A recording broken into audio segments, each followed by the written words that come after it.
No, guys, but let's just talk real quick about our KSAT viewers using KSAT Connect. Obviously, we want them to, share some stuff within, reasonable safety for them, and we want to show their stuff on air. So if you guys could just kind of share real quick how KSAT Connect works on your end.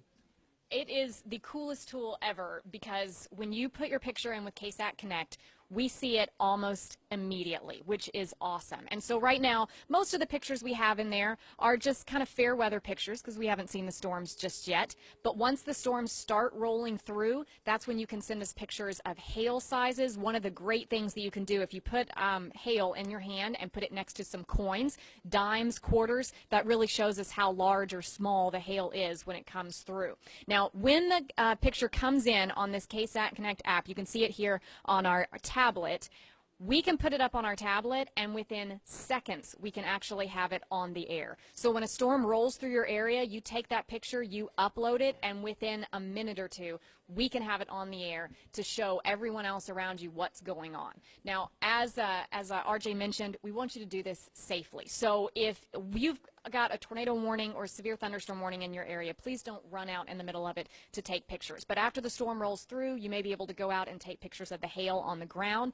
Any damage that the storm left behind, please send that to us as well, because not only is that beneficial for us here in the Weather Center and for other viewers, it's also beneficial for the National Weather Service. We have so many people that send us emails all the time after severe weather events and say, you know what, I think a tornado hit my house, or I think a tornado hit our neighborhood. People often mistake straight line gusty damaging winds with tornadoes. Exactly. So that's one reason we bring this up, is because it's kind of, it helps us figure out what it really was that happened. Right. We need those pictures to send to the National Weather Service, and if the damage is bad enough, the Weather Service is going to send someone out to your neighborhood to actually survey the damage, and they'll be able to tell if it's straight line winds or if it's tornado damage. And keep in mind, straight line winds can do as much, if not more, damage than a tornado. So it doesn't have to be a tornado for it to be really bad damage. But we want to see those pictures. We want to be able to forward them on to the National Weather Service so that they can see what happened as well.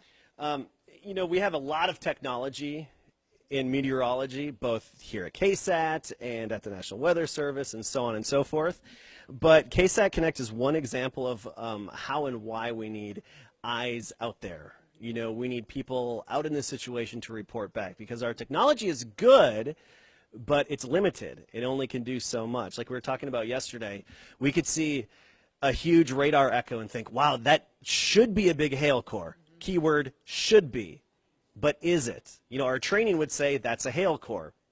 We need verification on the ground. We need eyes on the ground to help us verify that and then relay that information. So KSAT Connect is very good for doing that. Let me just show you how it works really quickly. So we get the pictures that come in here. We have all these different pictures. All we have to do, say I want to put this one on TV, add to broadcast. It did it. Go back to my slideshow. Boom. Look, it's on TV. That took 5 seconds? Yeah. Maybe 5 seconds. Now, we appreciate emails as well, but if you have a smartphone, we'd prefer KSAT Connect because of how quickly and easily the pictures come in.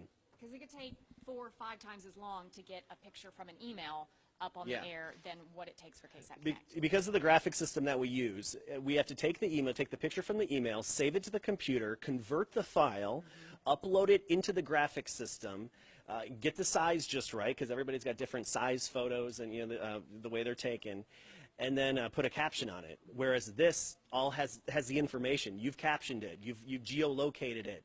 We know where it is. We know who it's from.